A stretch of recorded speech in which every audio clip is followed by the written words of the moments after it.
Hi there, this is Greg here from Smart School Councils, and what this video is meant to do is to help you as a member of staff or a class teacher, help you to kind of understand what the Smart School Council model is in order to see how you can support it in your class or school or form or tutor group, whatever. So that's the two things that I'm going to be helping you with today, just a kind of quick intro to who Smart School Councils is and just show you how to support it in your class or school. So who are we? So we're a charity founded in 2016 by myself and my friend Asha. We believed that we could do much more to help involve children in democracy and pupil voice across the UK. I have an amazing team of typically kind of ex-teachers who help me and support our kind of 400 member schools across the world, mainly in the UK, but also kind of lots of different types of schools, so primary, secondaries, PRUs, and SEN and international schools, which is great to kind of see all the different types of schools we work with. And what we're trying to do, I guess, why we're here is because we want to see young people lead change and use their voice through a school council, but our experience is that the way that schools do this could often be improved. It's these sort of 5 issues that, having worked in kind of hundreds of schools, we've seen come up a lot, basically. So firstly, same things coming up each year, running out of steam by Christmas, very often quite paper-based in how they run, very often teacher-led, and typically it's the kind of usual suspects who get involved, so those pupils who typically get involved in lots of things across the school.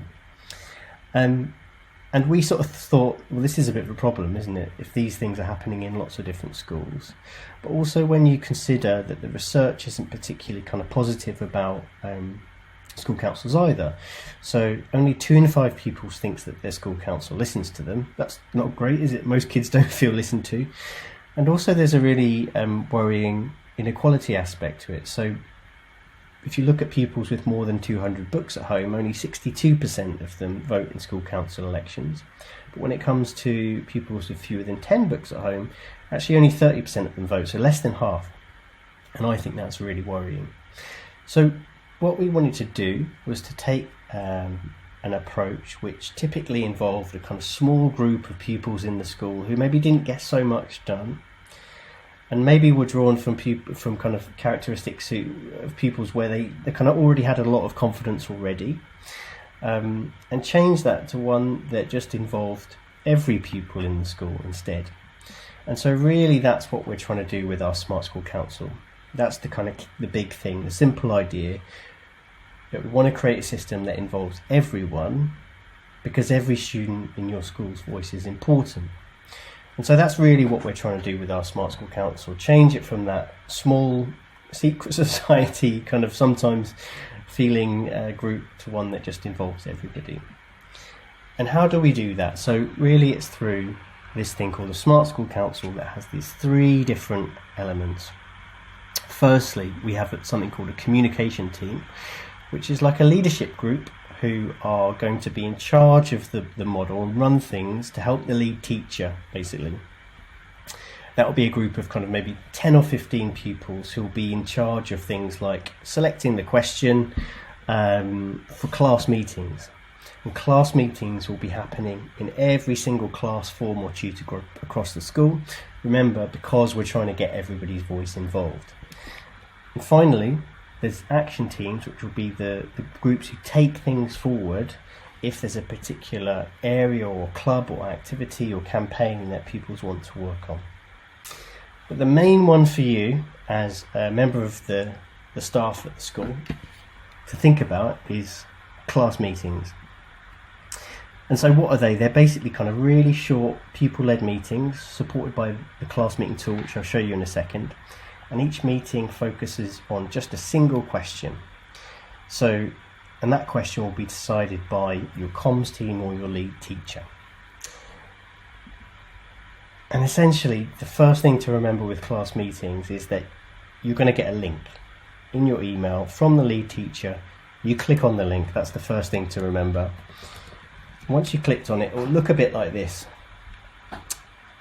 Welcome to today's class meeting. You're going to hand over to 2 pupils in your class, and even down to the youngest years who obviously need a bit more support, but they should be able to do this.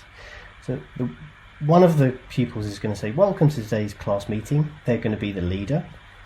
You'll select your class, and in this class, for example, it's me that's the leader, so I'll be reading this out, and Laura's the note taker.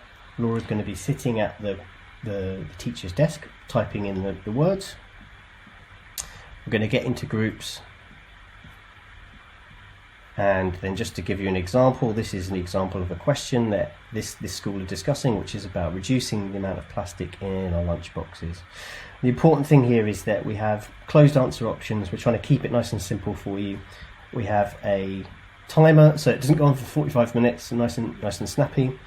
And the other thing that's important is that it's not a survey, right? So what we're doing is having small group discussions. So what your job as a teacher is to do all the things that you do well anyway to support those group discussions.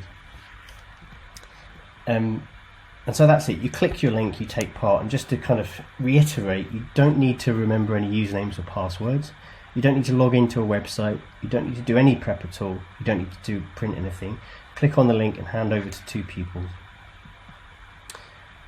And as I said, one of the pupils will be the leader, read through the board, and the other one will be the note taker, who's going to be clicking clicking through the tool.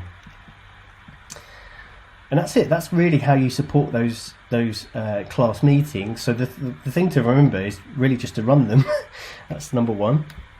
Encourage a number of students to lead. As I said, remember, we don't want just a small group of pupils improving their skills all the time. We want everybody to access these skills. So ideally, you get a range of students to lead these meetings and do all the things, as I said, that you'll be doing well as teachers anyway. So ask questions to expand reasoning and things like that.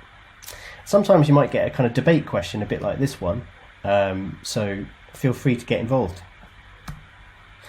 And that's really it. So just to recap, what we're trying to do here is to change the idea of a school council from one which involves just a small group of pupils who typically might get involved in lots of things anyway, to one where everybody's voice is involved. And the main way that we do that is through these class meetings that are going to be short, snappy, student-led meetings that are going to happen regularly. And all you need to do is click on the link. There's no username or password to remember.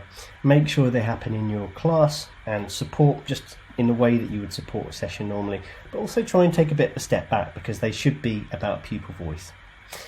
Any questions, then ask your lead teacher, and if they get stuck, they can ask us too, but hopefully that helps get your head around the Smart School Council model, and good luck.